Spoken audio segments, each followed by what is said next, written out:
A convoy on a seemingly routine mission guarded by renowned Blackwater contractors entering the perilous labyrinth of Fallujah. But what happened next was beyond anyone's imagination. Let's start talking about the mystery surrounding the fatal ambush as we piece together the untold story of bravery, betrayal, and the far-reaching consequences that changed the course of history.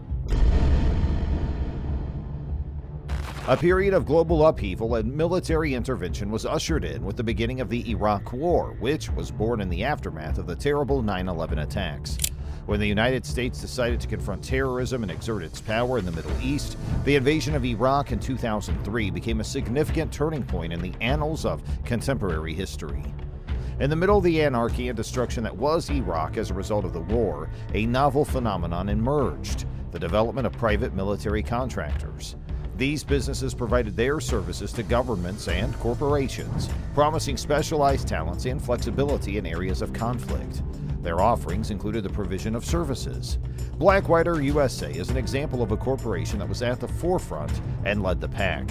Blackwater USA, which is well known for its standing as a reliable and experienced provider of security services, was awarded a contract by the United States government to assist in carrying out operations in Iraq.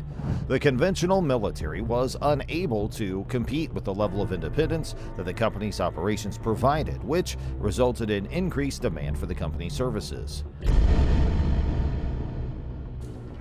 Having said that, this level of autonomy did give rise to some issues around responsibility and monitoring.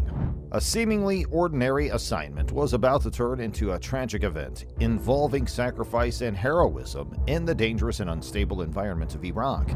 A U.S. military facility in the insurgent stronghold of Fallujah was to receive critical food supplies from the convoy, which would ultimately fail in its objective. They had no idea that their journey would take them right into the heart of evil. 4 seasoned Blackwater contractors, each with their own distinct set of abilities and experiences, were trusted with the convoy. Former Navy SEAL Scott Helvenston, a veteran with extensive combat experience, took the lead. Helvenston was complemented by Jerry Zofko, a committed former Army Ranger, for his unwavering resolve. Wesley Badalona, a composed and collected U.S. Army Ranger, brought a cool head to the group. Former U.S. Army Special Forces member Michael Teague gave the group depth by sharing his experience in war zones. But as the convoy made its way through Fallujah's dangerous neighborhoods, it became clear that it was unprepared for the horrific ambush that lay in wait. The Blackwater contractors were exposed and left vulnerable due to a lack of adequate tools and intelligence. Their only mode of transportation was unarmored SUVs, which rendered them helpless against the attack of the insurgents. They were rendered oblivious to the impending peril that lay ahead due to the lack of sufficient information and assistance. The walls closed in around them as the convoy moved more into the heart of the rebellion, and anarchy broke out. The contractors were caught off guard by the ambush, which immediately began to fire a barrage of gunfire and rocket-propelled grenades. The contractors bravely battled, trying to escape the kill zone and save their fellow soldiers despite overwhelming odds. But fate had other ideas, and the lack of the right tools and knowledge proved to be a devastating blow. The convoy's journey through Fallujah took an unforeseen and sinister turn as it fell victim to a meticulously orchestrated ambush. The insurgents, well-versed in guerrilla tactics and intimately familiar with the city's labyrinthine streets, executed their plan with chilling precision. As the Blackwater contractors led the convoy through the hostile territory, they suddenly found themselves surrounded by a swarm of insurgents armed to the teeth with rifles, rocket-propelled grenades, and other lethal weapons. The attackers had erected roadblocks and barricades, effectively trapping the convoy in a deadly trap. The insurgents launched their assault, initiating a hailstorm of bullets from all directions. With each deafening crack, chaos ensued, and the contractors struggled to react swiftly. Scott Helvenston and Michael Teague, riding in their rear vehicle, were the first to fall, engulfed in a hail of gunfire. Their fellow contractors Jerry Zofko and Wesley Badalona fought courageously from the lead vehicle, attempting to shield the rest of the convoy from the onslaught. Faced with a grim reality, Zofko and Badalona decided to make a daring attempt to escape the kill zone. Badalona hit the accelerator, intending to execute a sharp U-turn and evade the attackers. However, the path ahead was blocked, and their only escape route was now a death trap. The insurgents unleashed a barrage of bullets at close range, riddling the unarmored SUVs with deadly precision. Desperation gripped the contractors as they fought to survive against overwhelming odds. The street became a battleground of intense gunfire and shattered glass. Despite their valiant efforts, the contractors were outnumbered and outgunned, unable to fend off the relentless assault. Tragically, as the ambush reached its climax, Jerry Zovko and Wesley Badalona succumbed to the relentless barrage of gunfire, leaving behind a legacy of bravery and dedication to their mission. In the aftermath of the ambush, the insurgents descended upon the incapacitated convoy, looting valuable equipment and desecrating the fallen contractors. The convoy's vehicles became symbols of their grim triumph as they were burned and riddled with bullets. The Blackwater Fallujah ambush shocked the U.S. military, prompting a rapid and huge retaliation. The episode was a watershed moment in the Iraq War, ushering in the First Battle of Fallujah, a bloody and lengthy war with far-reaching implications. Following the ambush, the U.S. military gathered its forces, aiming to eliminate the insurgents guilty of the heinous attack. The subsequent battle, which began on April 4, 2004, was a hard and unrelenting struggle, with heavy fighting in Fallujah's tight streets and buildings. The city was turned into a battleground, with both sides vying for dominance. Both sides suffered substantial fatalities in the First Battle of Fallujah. The insurgents fought with tenacity, fueled by their opposition to U.S. occupation, while the U.S. forces replied with overwhelming firepower to drive the enemy from their fortified positions.